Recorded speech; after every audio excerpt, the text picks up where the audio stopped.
procesos con reacciones químicas, se puede usar diferentes balances. Primero, balance para la masa total.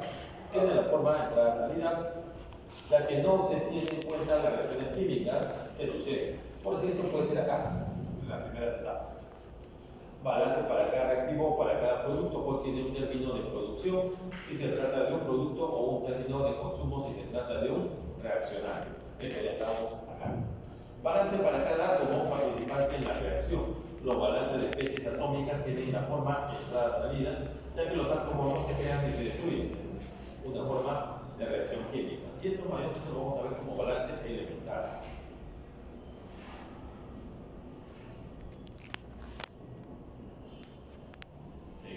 Empezamos con el análisis, con relación al balance por componentes, con reacción química única. Ojo, estamos en balance por componentes, no estamos en balance por elementos. Primero, definiremos la diferencia entre los flujos de entrada y de salida, como R. Habíamos indicado R, acá está. Generación y consumo. Como la razón de producción de la sustancia S. Entonces, tengo acá RS va a ser igual a moles de salida menos moles de entrada. Moles de salida menos moles de entrada. R, entonces, y si R lo paso al otro lado, tengo masa de entrada, moles de entrada menos moles de Salida. Puedo considerar con el número de moles o puedo considerar con el flujo De salida. máximo, pero tengo que poner su peso molecular. Al incluir la razón de producción de cada sustancia, los balances de materia por componente en presencia de reacciones químicas resulta ser. Entonces, yo quiero encontrar por acá a la salida de este reactor. Sería moles de salida van a ser igual moles de entrada más R, ¿no? Que es la razón de producción de la sustancia. O puedo considerar en función también su flujo básico. Masa de salida va a ser igual masa de entrada más M, que es el peso molecular por R.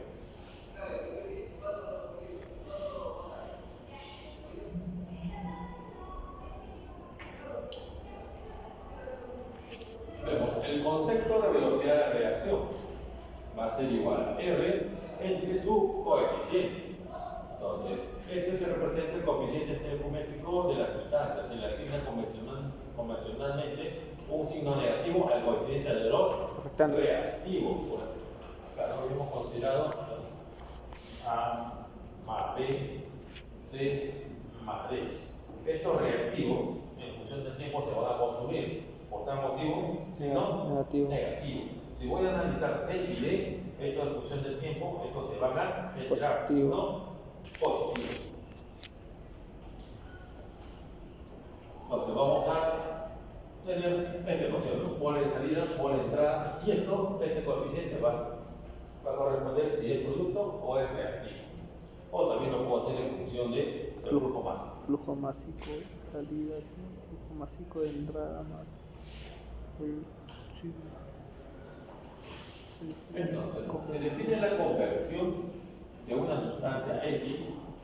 En la fracción de dicho reactivo se representa con la letra X. Y tenemos acá moles de entrada menos moles de salida es igual moles de entrada. Esta sería mi conversión. Esta relación puede usarse junto a la ecuación de balance correspondiente a la sustancia para calcular la velocidad de reacción.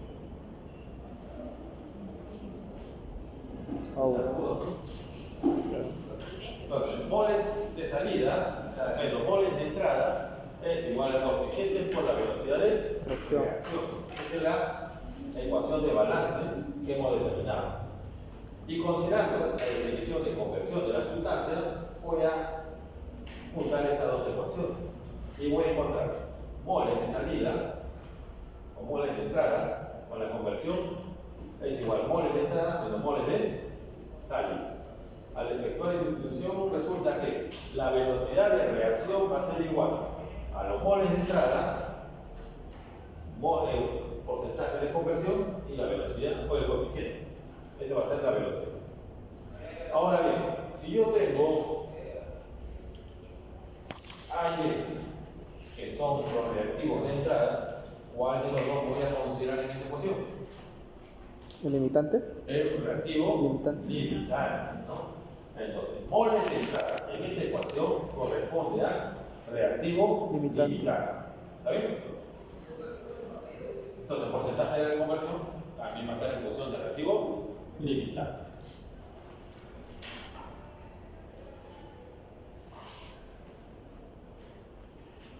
Y como siempre, iniciamos con los grados de libertad.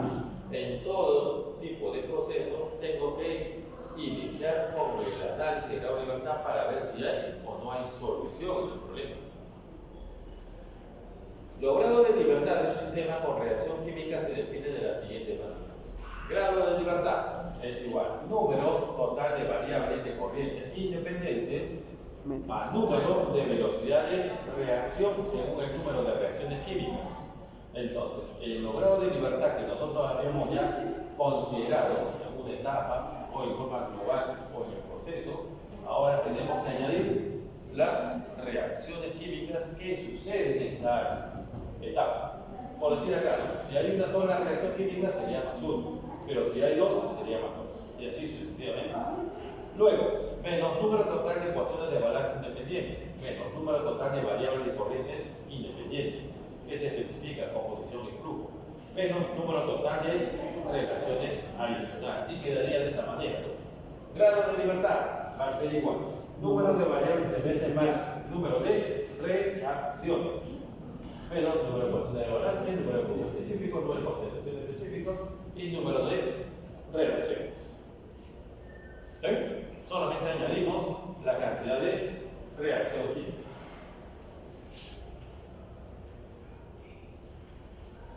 Y como siempre, ¿no? Si los grados de libertad son una cantidad positiva, se dice que el problema está subespecificado y no es posible obtener todas las variables conocidas. ¿Qué es lo que hago cuando me sale subespecificado? ¿Agregamos? ¿Tengo que ¿Agregar? agregar un Una variable. dependiendo, ¿no? Si sale más 1, datos. Si sale más 2, 2 datos. Si sale más 3, 3 datos. como salió en la práctica, Oh. se tiene que agregar 3 datos, ¿no? No me salió. Si los grados de libertad son una cantidad negativa, entonces el problema está sobreespecificado, por lo que deberá descartarse información redundante o inconsistente, ¿no? Como también salió en la práctica, ¿no? Sobreespecificado, ¿no? Si los grados de libertad son 0, el problema está especificado correctamente. Nota, Y el número de variables desconocidos corresponde exactamente al número de ecuaciones disponibles. Como también salió en la práctica. Mi nota.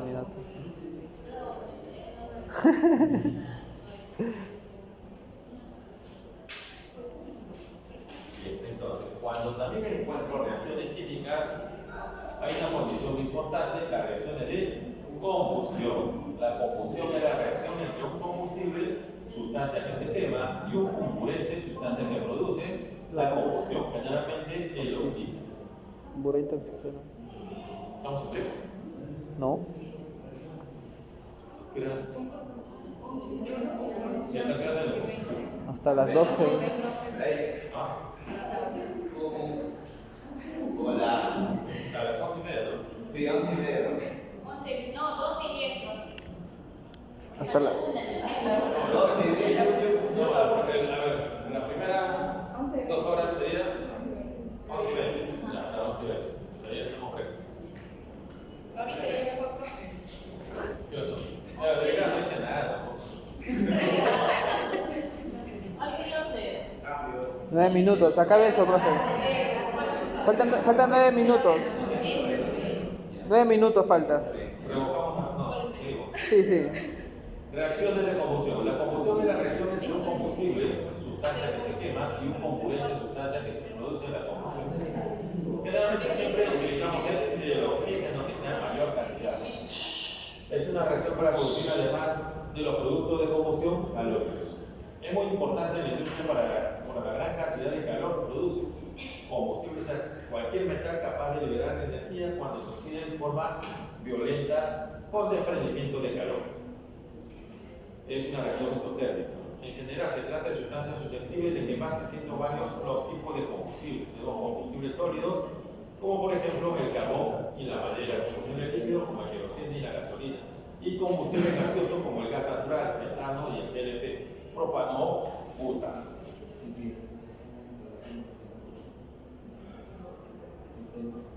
Y ingeniería ambiental, cualquiera de ellos podemos utilizar, ¿no? Como un problema. El aire es la fuente de oxígeno comburente en la mayoría de los reactores de combustión debido a su costo. El costo de aire es menor que el de los combustibles, para los cuales de combustión la composición del aire se considera como 79% de volumen de nitrógeno y 21% de volumen de oxígeno. Los productos de la combustión, también llamados gases de combustión, gases de chimenea o gases de emisión, tienen una composición que depende del tipo de combustible usado. Así, si el combustible es un hidrocarburo compuesto únicamente que contiene carbono y hidrógeno, los productos de la combustión van a ser el dióxido de carbono, el monóxido de carbono y el agua. Pero si además estos elementos contienen azufre, se produce el dióxido de azufre. Y si contiene nitrógeno, produce una mezcla de óxidos de nitrógeno que se representa como NOx y se calcula como si todos fuesen dióxido de nitrógeno. ¿Qué pasa si consideramos este dióxido de azufre al medio ambiente? ¿Qué generamos? El smog. Aparte del smog, algo más perjudicial. Aparte de los gases. ¿Lluvias? Sí, lluvias ácidas. Lluvias ácidas. ¿Cómo generamos esto? Un dióxido de azufre en el ambiente que produce con el oxígeno un dióxido de azufre más el vapor de agua. ¿Ácido? El ácido sulfúrico. Y esto se le denomina las lluvias ácidas, ¿no? Que por acá todavía no llega, ¿no? Que llegue.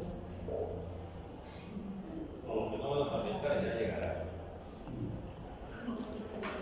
En una combustión se puede producir dióxido de carbono y monóxido de carbono. Cuando ello sucede, la combustión se denomina incompleta. Pero si todo el carbono que posee combustible se convierte en dióxido de carbono, la combustión se denomina completa. ¿Y cómo me doy cuenta de esto si es una combustión completa o incompleta? ¿Por la cantidad de oxígeno? Por la cantidad de oxígeno, ¿no? Comburente. ¿Han realizado yo creo que con el mechero de Bunsen en el laboratorio? ¿No? Como es una combustión completa y una combustión incompleta. El color de la llama. Si es una llama de color azul, Completa. completa. Si es amarilla, completa.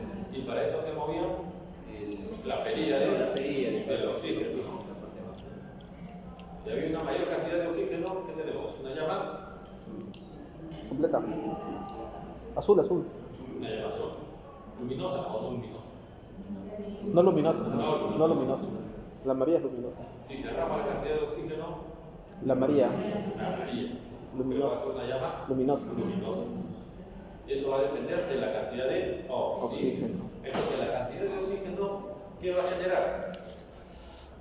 ¿Cómo es una combustión? Completa. Depende.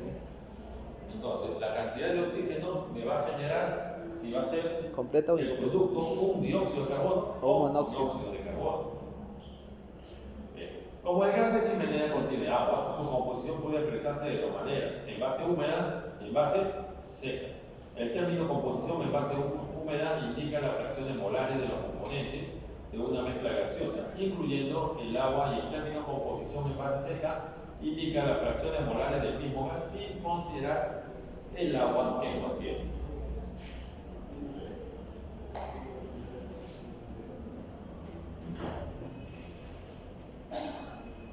Para analizar los gases de emisión o combustión se usa, entre otros, un dispositivo llamado analizador de Oz, el cual determina los porcentajes de dióxido de carbono, de oxígeno y monóxido de carbono en base seca, usando una solución de hidróxido de potasio para absorber el dióxido de carbono, una solución de ácido pirocálico para absorber el oxígeno y una solución de cloruro cuproso amoníaco para absorber el monóxido de carbono.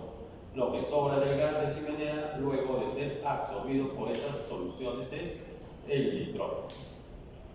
Como en una reacción de combustión el reactivo más barato es el aire, este se suministra en cantidad mayor a la necesaria, o sea, la teórica. Los siguientes términos son útiles en la combustión. Y vamos a tener el oxígeno teórico, moles o velocidad del flujo molar, proceso intermitente continuo de oxígeno que se necesita para efectuar la combustión completa del combustible, suponiendo que todo el carbono en el combustible forma dióxido de carbono y todo el hidrógeno forma agua. Tenemos el aire teórico, es la cantidad de aire que contiene el oxígeno teórico. El aire en exceso es la cantidad en exceso del aire que entra al reactor con respecto al aire teórico. El porcentaje de aire en exceso se calcula usando la siguiente función. Porcentaje de aire en exceso, moles de aire que entran, moles de aire teórico, entre moles de aire teórico por 100. ¿Cómo encuentro moles de aire teórico? ¿Quién está hablando de eso? Yonixa. ¿Sí? Yonixa. A ver, ¿cómo encuentro moles de aire teórico?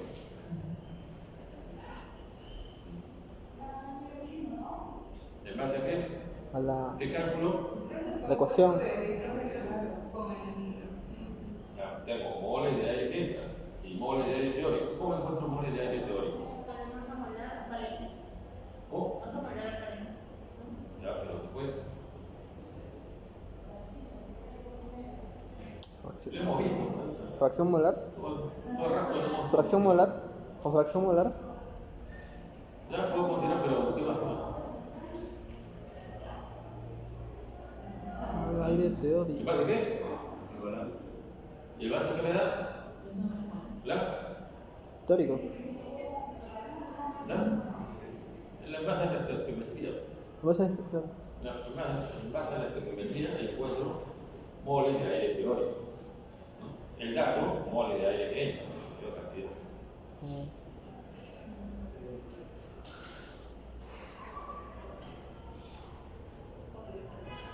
En la mayoría de los cálculos de combustión es aceptable utilizar esta composición simplificada, 79% de nitrógeno y 21% de oxígeno en base molar. Aunque otros autores consideran 1% de otras sustancias como el monóxido de carbono, dióxido de azufre, metano y otras cosas, ¿no? Así, 1 kilogramo mol de aire contiene 0.21 kilogramos mol de oxígeno y 0.79 kilogramos mol de nitrógeno, siendo la relación 79 entre 21, 3.75 kilogramos de nitrógeno y kilogramos de oxígeno. O también puede expresarse en cantidades de 4.76 kilogramos mol de aire en kilogramos de oxígeno, que equivale a la cantidad de aire necesaria para contener 1 kilogramo mol de oxígeno. Recordar y no confundir que estas relaciones son válidas únicamente para composiciones molares. En términos de composiciones de masa o kilogramos, estas cantidades son diferentes. 1 kilogramo de aire contiene 0.233 kilogramos de oxígeno y 0.766 kilogramos de nitrógeno. Y la cantidad de aire necesaria para obtener 1 kilogramo de oxígeno es de 4.292 kilogramos de aire.